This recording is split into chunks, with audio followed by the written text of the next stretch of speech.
তাৰমানে দমন্তী বাই এইটো মোৰ ওচৰতে আছে দমন্তী ৰায় এওঁৰ ঘৰ ডঙাগাঁৱত আছিল ডঙাগাঁৱৰ পৰা আহি তেওঁ ইয়াত আছিল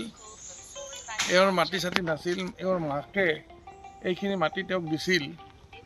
আৰু ইয়াত জুপুৰি এটা সাজি তেওঁ আছিল বিভিন্ন নিয়ম নীতি নোহোৱাৰ কাৰণে এওঁ চৰকাৰী ঘৰ পোৱা নাছিল মই এইবাৰ সেই নিয়ম নীতিৰ সমস্যাটো সমাধান কৰি চৰকাৰী বিষয়াৰ দ্বাৰাই জিঅ'টেক কৰাইছোঁ তেওঁ চৰকাৰে এটা ঘৰ পাব কিন্তু চৰকাৰী ঘৰ নোপোৱালৈকে থাকিবলৈ তেওঁৰ ঘৰ নাই তেতিয়া মই উপায় নাপায়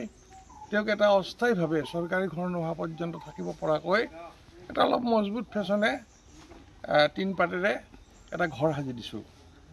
এইবিলাক কৰি মই ভাল পাওঁ আৰু তেওঁকো সহায় কৰা হ'ল